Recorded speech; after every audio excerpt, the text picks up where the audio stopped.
Hello and welcome to the Overly Animated Podcast, where we take animation seriously. We talk everything animation here, including Mysticons, which we'll be getting into today. I'm Dylan Hysen, and today I'm joined by Delaney Stovall. Hey, y'all. And April Collins. Hi.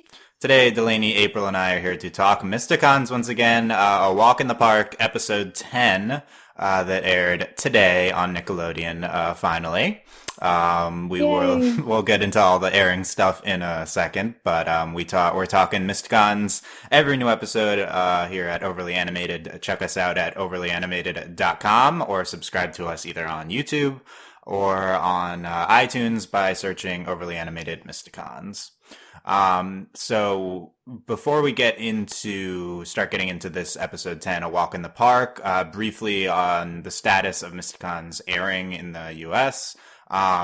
So it was airing regularly Sundays at noon on Nickelodeon.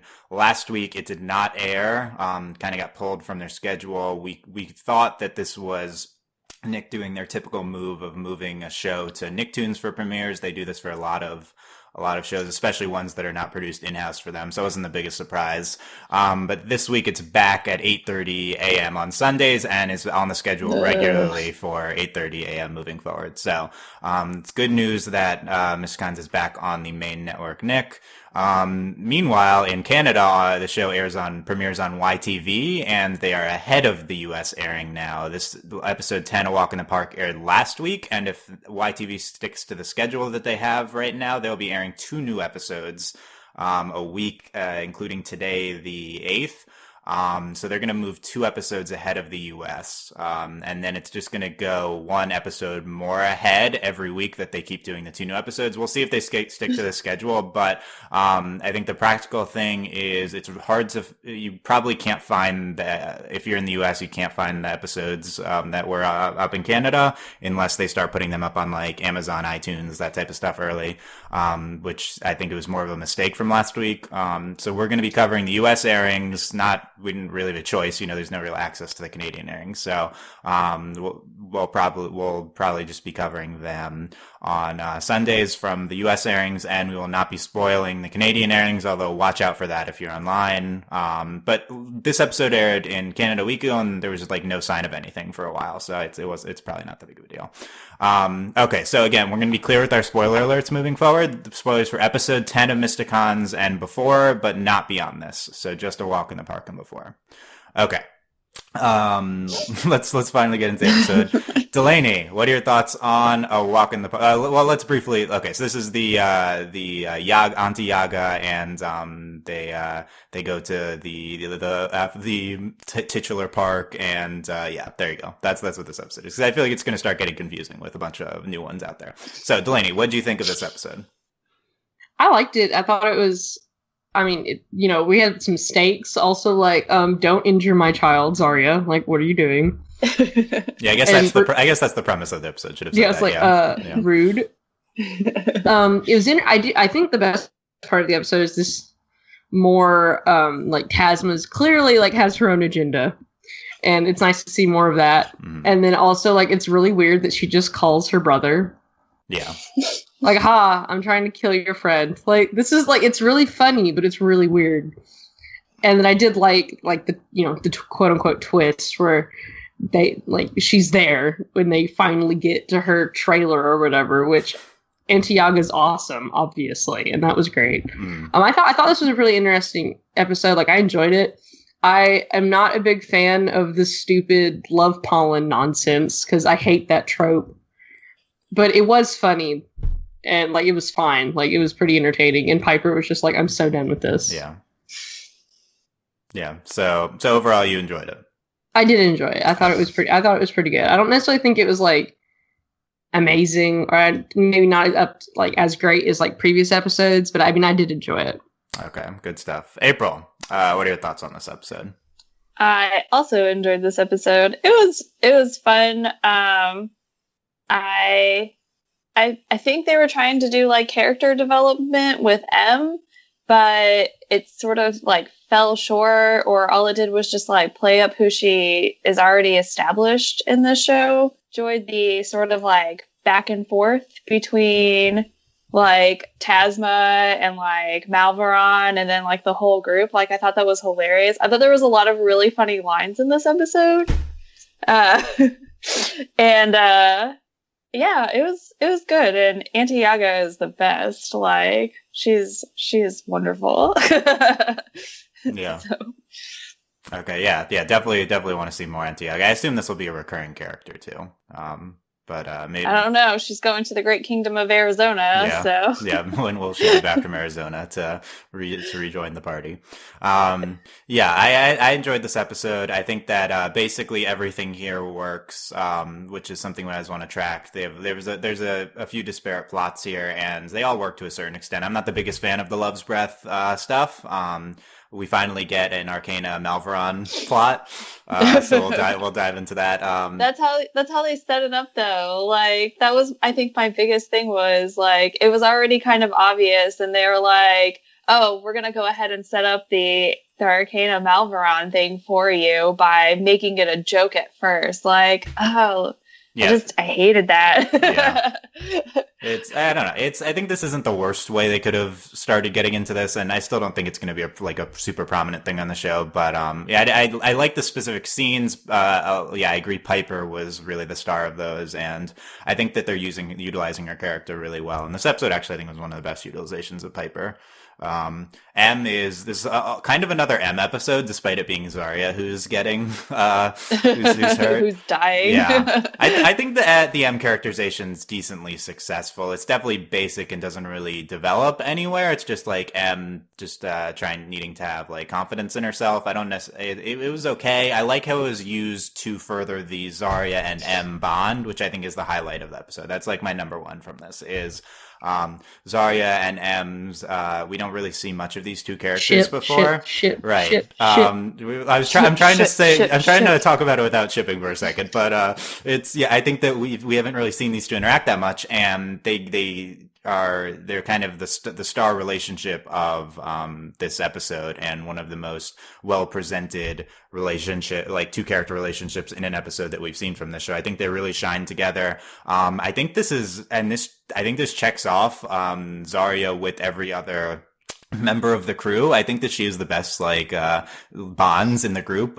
She had a well presented bond with Arcana in the first few episodes. Her and Piper were established episode 1 and continue to be shown, and now she's a great thing going with M. That's very impressive for one of the characters that's been potentially less utilized than the others in Zarya. Her bonds in the group have really been solidified, and it's only been in 10 episodes, and that's been really impressive.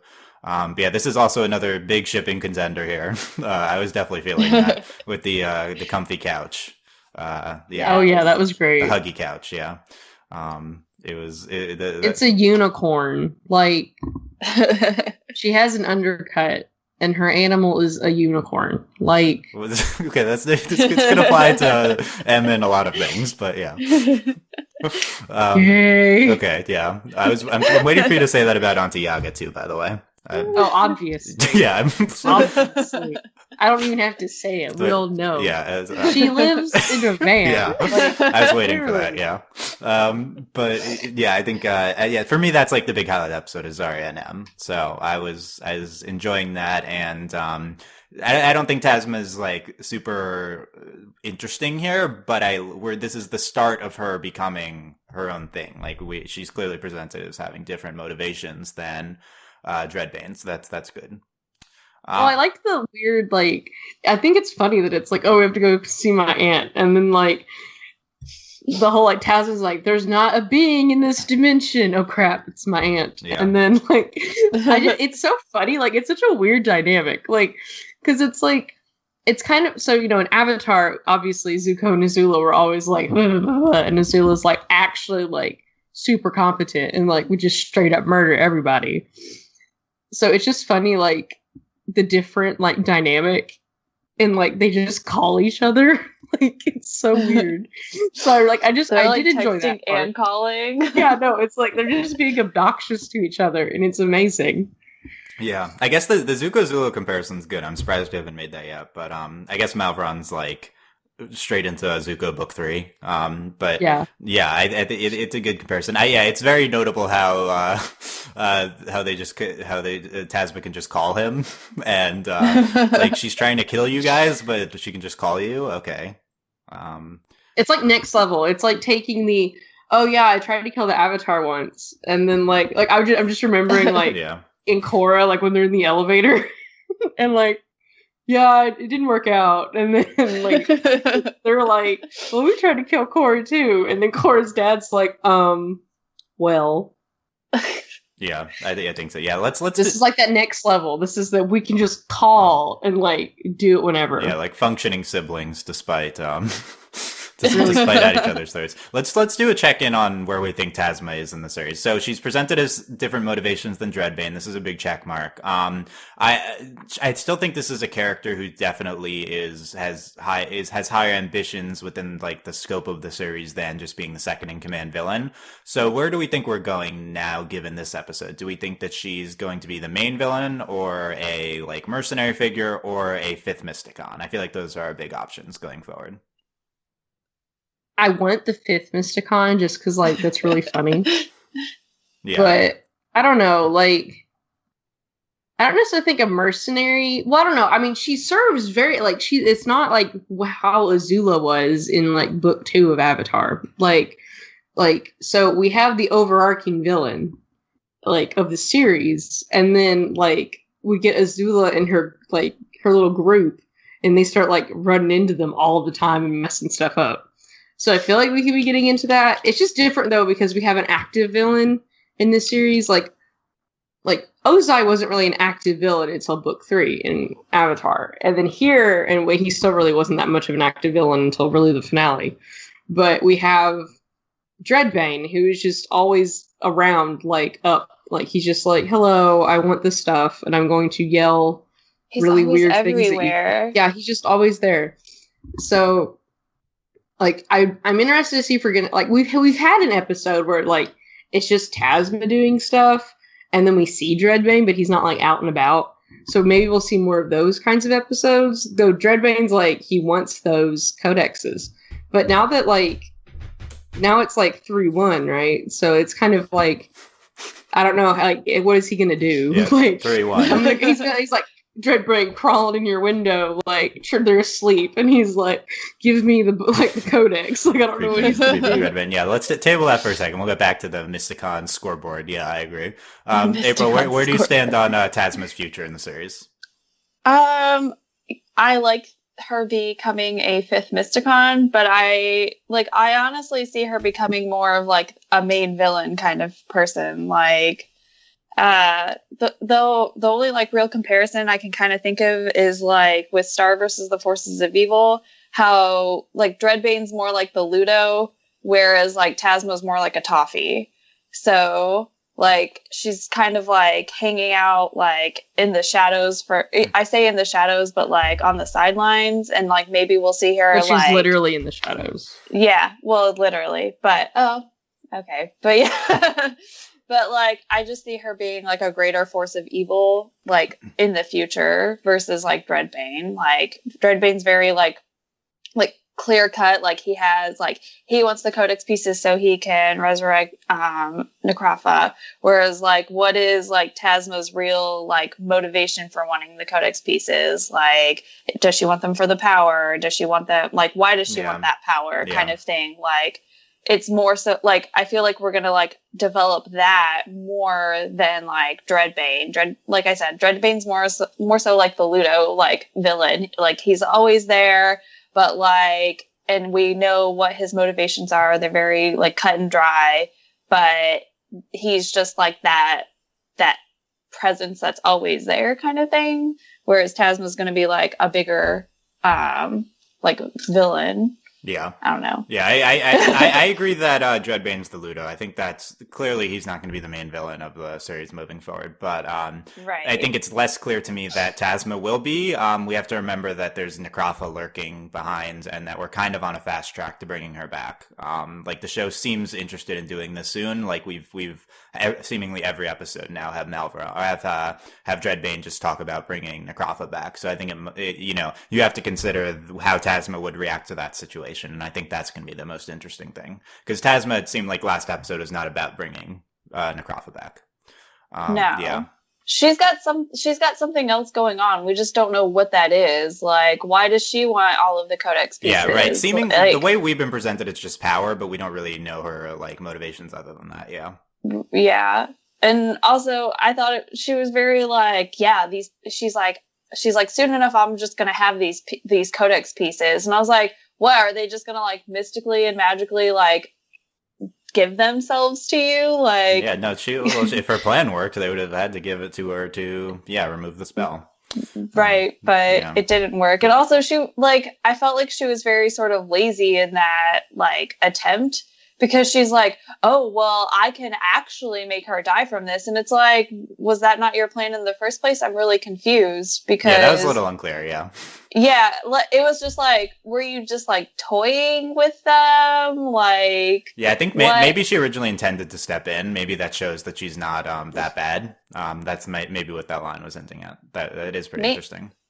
Maybe, but I caught that and I was just like, wait...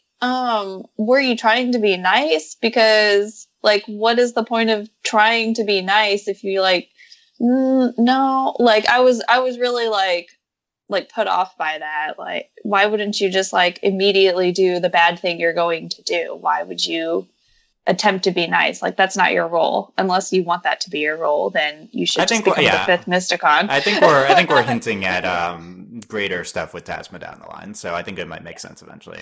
So briefly, the Codex scoreboard is now 3 Mysticons, 1 Dreadbane. Delaney made it seem like this is in favor of the Mysticons. I think that, however, that 1 is a huge disadvantage because there's no way of getting Dreadbane's Codex piece. Like, I think it's much more conceivable that Dreadbane will get the others, although like we're still in the same situation. Like you can't just get the other one. Like there's no like race to find it. It's like someone has to like threaten someone else or something at this point. Well, and they're probably gonna like hold this. They're gonna like hold Drake City hostage or something. Yeah. Like there's no like attempt to go get that one either. Like. Yeah, they haven't. They talked about doing it. They're like, okay, we'll find his headquarters. We haven't really seen that yet. Unless they were to find the secret headquarters and then like raid it and then like face the entire skeleton army, it doesn't seem possible. So I think I think that we'll see how that plays out in the upcoming episodes. The way this played out in the beginning of this episode, I think was like not what anyone was expecting. The end of last episode, we had it's a race to the final Codex piece, and then we opened. We were like, no, and then we were there. Like, we'd already gotten the clue, and it wasn't even like one of those like. They were like, oh, here's the clue, let's go follow it. It was like, nope, we've already found it and we're grabbing it kind of thing. Like, yeah, they were not interested in telling the full version of the finding of this last Codex piece. We can continue the Avatar references. The beginning of this episode, very reminiscent of the Earth King from Avatar Last Airbender, the starting off on the fight scene kind of template for the episode, which is always an interesting choice, start off on the action sequence.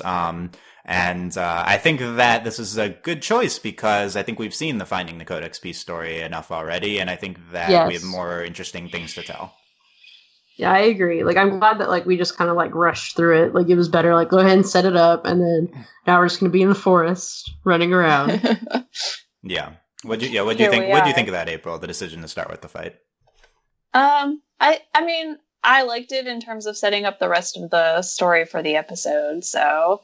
I agree. I think we're kind of like, okay, we understand how finding the Codex pieces works. Like, there's no need for us to like be so like involved in that. Like, okay, they get a clue, we follow the clue, we get we find the piece, we have some kind of battle with somebody, and then that's that. Like, I think it was kind of nice to skip over that. and get into sort of like a more fun episode, because like the season is just, it's going by so quickly. Like we're 10 episodes in and we have all 4 Codex pieces like found. Mm-hmm. So like we have to do something. Like, what is this show about? Right. I think we're still in the setup stage, and I think 2 things. I think we haven't really gotten to the status quo. And 2, I think that we're there. They intend to tell I don't know this for sure. This is my read on it. I think they intend to tell a complete story in the 40 episodes that they have. So like, I think they're not dragging it out. Like, I think that we're just doing all the stuff that they intended to do right away, and then if there's more episodes later, then there's more episodes later, which I think is the correct way to approach the show. So I'm very happy that we're moving fast through this. I'm excited about it. I was going to say, I'm not complaining about it. It's just like, it makes me feel almost kind of lost, because I'm like, okay, so what are we doing then? Like, at the beginning, it was just like, okay, like, we're the new Mysticons. We have to find these Codex pieces and we have to do it before Dreadbane does. And now it's like, okay, so we have the Codex pieces. Now what are we doing? Right. Like, like, okay, and Dreadbane has 1 Codex piece. Like, what does that mean for us at this point? Yeah, we definitely have not seen a status quo from the show yet. We haven't seen a new motivation from the show beyond looking for the Codex pieces. I think Tasma might be part of that. I definitely think you need to consider Necrofa coming back as the potential motivation for the future. Just she's like an opposing villainous force. Yeah.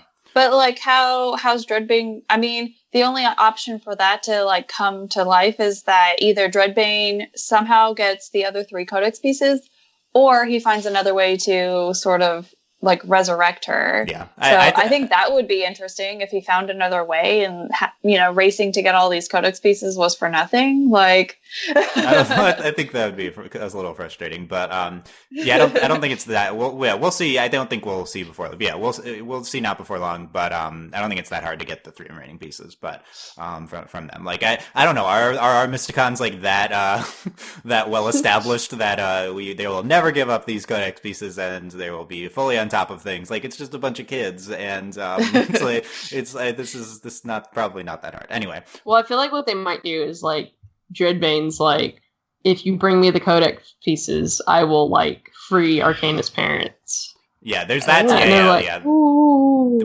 definitely have to track the Arcanus parents thing. We haven't really hit on that lately. We've kind of forgotten about them. Yeah. Like, then that's a clear motivation for the show. So I think that'll also come into play. Yeah. Okay, let's talk. We'll see. We'll track that as we go in future episodes. But let's continue on. Yeah. So M gets the unicorn bracer. Battle unicorn charge is her slogan. Fly Phoenix, yes. Fly, battle unicorn charge, unleash the dragon. There you go. So we're just missing Zarya's wolf one now, which Dreadbane has. Yep. Yeah. And as we talked about, M kind of gets the main character arc this episode with her indecision plotline. She seems like she's not capable of blasting Tasma when she has like Zarya hostage, and then Zarya's I found Zarya kind of annoying. Like, yeah, you need to be more decisive throughout. But it makes that irritated me. Like, I was like, what? Granted, props to her for being rude while dying. Like, good for you. Like, that's pretty. Glad you could keep that impressive. Up. Like, good job. Like, way to still be sassy while dying.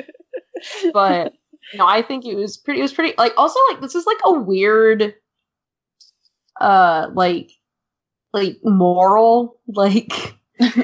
Odd. Yeah, I mean, they turn it into "don't second guess yourself," which is fine. It's a little shoehorned into the episode. I don't know why she needs to say it at the end, but it's fine. And Zarya is like not super sympathetic, but I kind of like that because she's just a blunt kind of not caring person. Like, this fits with her character, I think. Like, she's kind, but she's just very hardened, and she would just bluntly say this to him. So I think it really fits with right, her. To be fair, like, she's also like, yeah, no, I'm dying, fam. Like, this is your fault. Yeah. And like, I think that's probably good too. Like, it's not like you know, like, why should the dying Zarya be like, no, it's okay. Like, no, I'm dying. Like, why are you like this? Yeah. I think the main reason this doesn't maybe overall work that well is because I wasn't convinced that M had an indecision problem from this episode. Like, I felt like, okay, yeah, she can't just unleash her giant thing when there's two people right next to each other. It'll hit both of them. See, that's what I kind of took away from it too, was just, like, I was like, I don't think that, like, I thought it wasn't like she was like, I don't know what to do. It was like, no, like, she knew what she was doing, kind of thing. Like, it was really fast. That was part of it too. Yeah, it was like very, very, very fast. So, I mean, maybe in that sense, that's like, oh, like, you have to be more quick on your feet or something. But that's not like, oh, you need to, like, be more, like, precise in your decisions, you know, like. Yeah, the episode rushes through the initial motivation for that character arc too fast. I think the thing that saves it is that this does make sense with the previous characterization we've seen from M. She is, like, a little in her own head, I guess, from what we've seen. And, like, the don't second guess yourself, I think, does make sense with what we've seen of her. Like, she's such a well-established character to this point that I did buy into this plotline, even if it wasn't super well handled within the specific episode. Yeah, that's. Well, she also, like, we've seen her, like, you know, she's like, oh, I'm really sorry, and, like, yeah. She's just like that. Like, she's really careful. And it's a big element of confidence as well. Like, I definitely get the impression that M has a little bit of confidence issues. So I think it makes sense the things we're approaching. Like, really, it's just more M characterization, and M's just such a, like, great character already. So I think it works. Yeah. Okay. We also we talked about Auntie Yaga a little bit. So she's an astral traveler and a minor demigod. Yes. And so did she become a demigod, or is she, like, born this? Because she's our two people we care about are descended from her. So, like, is this, or, like, related to her? And, like, her, like, magic color is, like, the same as Malveron's. Mm-hmm. Yeah. So I feel like she was just, like, born that, but then it's like, who are their parents? Like, what's going on? Where did they come from? How did this come to be? Yeah, but I really like the characterization of Yaga. She's good. I like how kind of, like, quickly she adjusts the situation. It's like, oh yeah, immediately she's like, go, time out. Yeah. Yeah. Bye. Yeah, she was on top of things, so I enjoyed that, and I, like, the show convinced me that she was, like, super powerful. The one thing I don't like that, like, the manifestation of her being really powerful is her just getting kind of big. She just got really big. It was kind of stupid, but other than that, I really enjoyed it. She's like, I'm a giant now. Ha. I just like her weird comments. Like, I haven't been hit that good since I was thrown into a star. Like ridiculous. I love that. She, like, liked getting hit that hard, and then she's like, do I detect this type of dialect when they're just talking weird from the poison? Yeah. That was fun. And then also she goes to Arizona at the end. What do we? Kingdom, Arizona. So the Kingdom of Arizona. This is a canon line. So does this mean that the Mysticons world is connected to our world, or is this just someplace else named Arizona? Well, so the thing that made that if we go to Arizona, that's gonna be so funny. No, we're not. Let's go. But I think it's funny because, like, Malveron's like, oh yeah, like, Auntie Yaga, she travels across, like, dimensions and worlds and, like, all these different places and timelines and, like, everything. And then she's like, I'm going to the great kingdom of Arizona. And I was like, oh, she's probably, like, jumping into our dimension so that she can go visit, you know, Arizona. Yeah. Get some turquoise. Right. Yeah. She's been all these dimensions, so now she's going to ours. Yeah. It's a solid joke there. Yeah. The other thing Yaga does that I really like is she's like, oh, I know. I thought I recognized those costumes. It's costumes. Like, more new Mysticons. Yeah. I like that she's, like, this all knowing person, and she's, like, doesn't register at first that these are Mysticons, just because she's seen so much that, like that works for me. That it's like, oh, this is just small. This is, like, small fry for her. She's just this ridiculous, eccentric, like, lady, and it's amazing. Like, I love her. Yeah, and this is the type of thing that the show should be continue to doing, is bring on these interesting female side characters to complement our main female cast. Like have Tasma be more of the villainous force, bring on characters like Yaga. Like, I think that's definitely the way to go in continuing this female driven property. Yeah. Other things that we More ladies, always. Yeah, exactly. That's the conclusion. Give us more ladies. Yeah. Hashtag. There's so we talked about a little bit about Zarya and M. We have them with the centaurs. Do we like the tiny centaurs? That was amazing. I thought it was they so were good. hilarious. That was my favorite. Wait. The fact that they were little, I was like, this is so good. Why is that the thing you're reacting strongest to? Because it was so funny. Tiberius the Tall. Yeah. It was so good. Like they were just little centaurs. It was so funny. Yeah. In my defense, I had a viewing difficulty during this other stuff we're talking about. We'll talk. Yeah, I mean, we'll talk about the other stuff. But yeah, I think the funny. Yeah, I think I like him calling like Choco like a great beast. I think that works. But I enjoyed their like chant too. They're like, "We are proud. We are fearless. We are dashingly handsome." And I was like, all right, give yourselves credit where credit is due, I guess. Yeah, so we had Zarya and M dealing with that. But as we talked about before, I definitely think the Zarya and M dynamic here really works. Delaney, does this like jump to the forefront of like the two character dynamics within the Mysticons team? I think definitely, like, because like one, Zarya is like really cool, and she's one of the like she has the most like well established like connections to the other Mysticons, like you were saying, and then M is easily like the most well developed character. So you're just like, bam, they're like the best. They're right there. They're just hanging out. They're bros. Yeah. Yeah. What do you? So that was really good. Yeah. What do you think, April? Is this one of your favorite dynamics now? It is like also because their characters are slightly like opposite of each other. Like Zarya is very like confident and she's very cool. She kind of like, it's interesting too because she plays herself as like that uncaring outcast, but like she's really not. And then M's just very like sweet and caring. And I mean, we already kind of touched on how like M might have a little bit of like a confidence issue, and like the two of them together just is very like whole. So I like that relationship. So yeah, it comes across so well in this episode. There's just, in terms of shipping, I don't know what to ship anymore. There's too much. Like there's these two. I was really in on M and Piper. And then I was really in on Arcana and Zarya, but now you got to bring this into the mix. Like what? No, this one's better. I don't know. They're all so good. Let's name this ship. This is So we have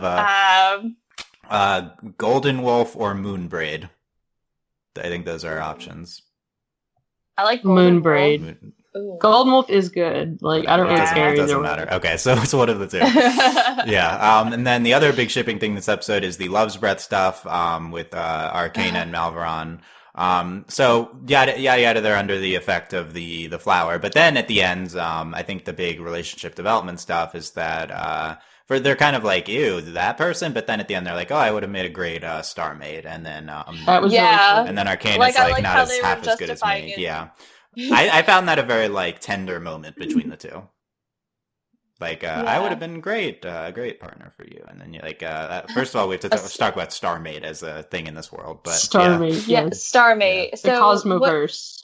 Yes, a Starmate in the Cosmoverse. Also, where did Arcana keep getting all of like those props? Like, where did the rose come from? Right. Where did the ring come from?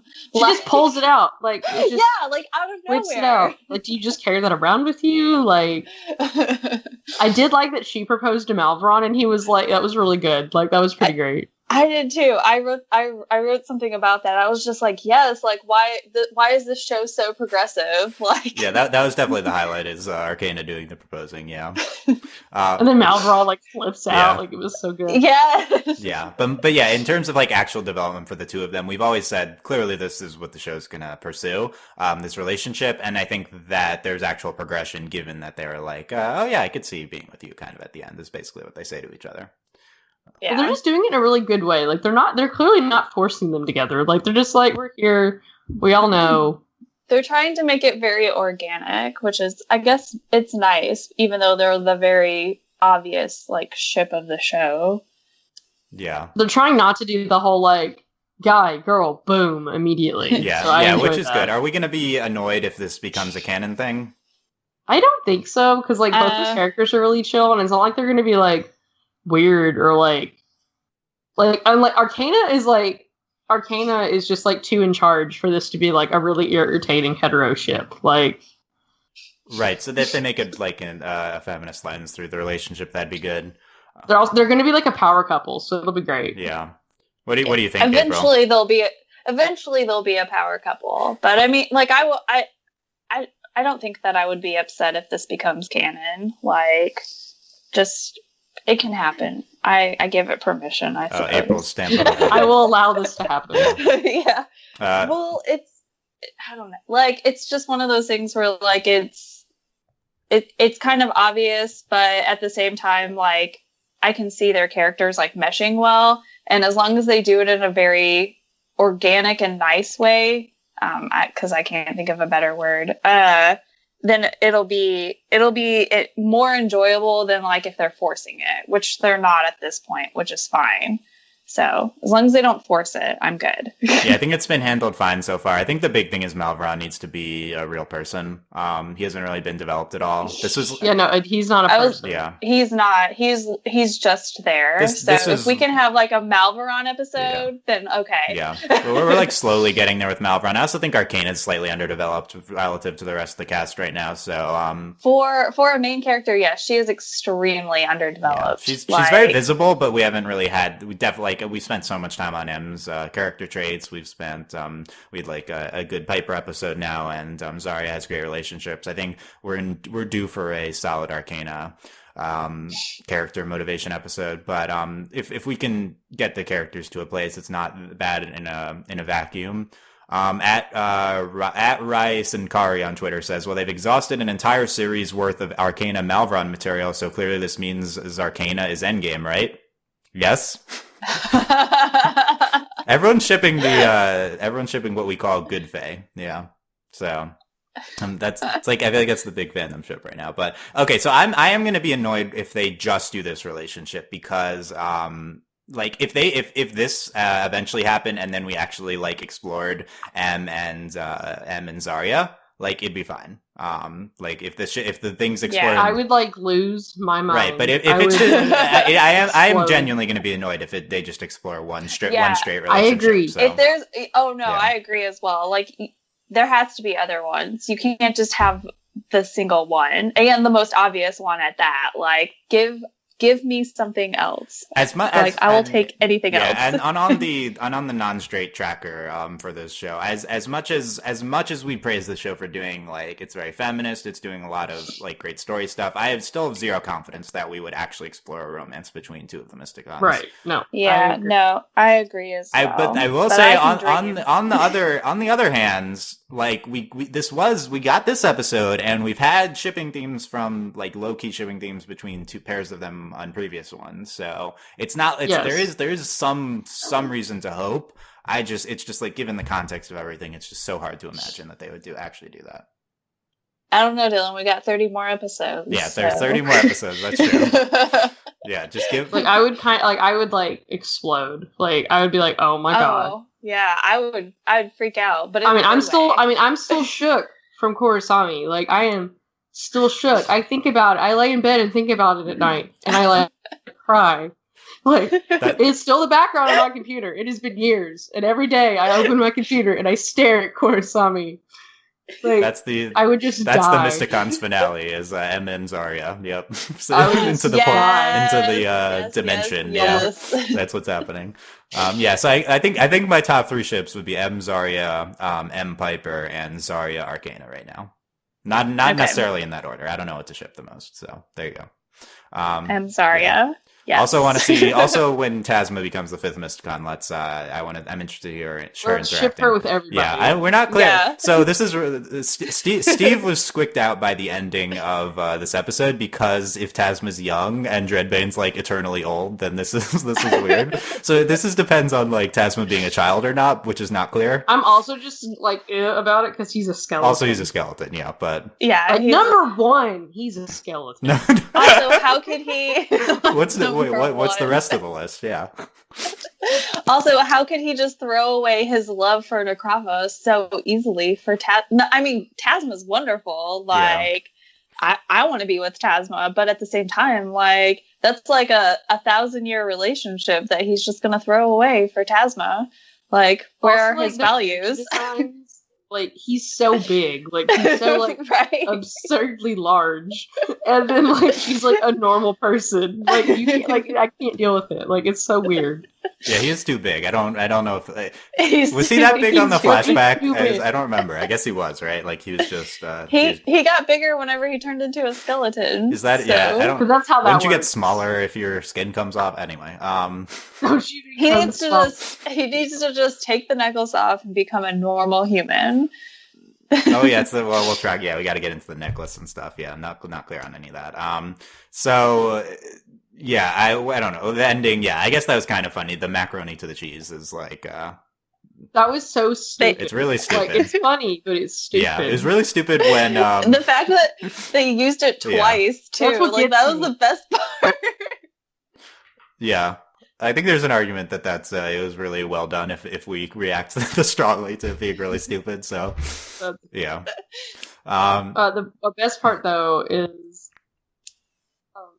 Aunt Yaga being like, she's like, oh my god, why I can't? She's like River Song from Doctor Who. Spoilers. Yes. Oh no. I was like, oh my god. No. So yeah. we're gonna find a baby dragon. Yeah. So yeah, she says y'all are gonna find a baby dragon. Apparently that's happening, and we get a spoiler Malveron. So I have that screen cap of Malveron being like, no spoilers. So that's what I'm gonna post now whenever someone posts Mysticons spoilers. Okay. But yeah, I always enjoy saying. Oh god, that's all you're gonna put in the Discord. I already posted in the Discord. Yeah, it happened a while ago, but yeah, that's I love shows saying spoilers. That's the most anti spoilers. Yeah, there you go. So yeah, the dragon. We'll see if that happens. We had the ending. It was interesting, and I think we hit on everything. think so too. Yep. Yeah. Yep. So looking forward to next episodes. Should I give the preview came out for the next episode? Do we want to give a minor spoiler? It's like you're gonna spoil me. What is it? I was gonna say you're gonna spoil me too. I don't think I've seen it. The Piper 100 whatever age thing is confirmed. So that's she's having her birthday next episode, and she's turning. Oh my god! Yes.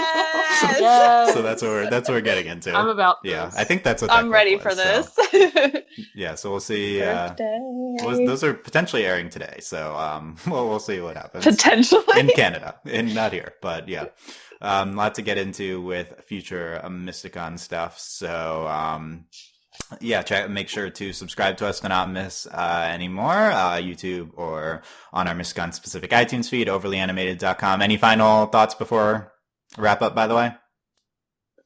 Happy birthday, Piper. Yeah, that's what I hope I'm not misremembering that, but yeah, I think so. It's gonna be very hype. It's like a Piper.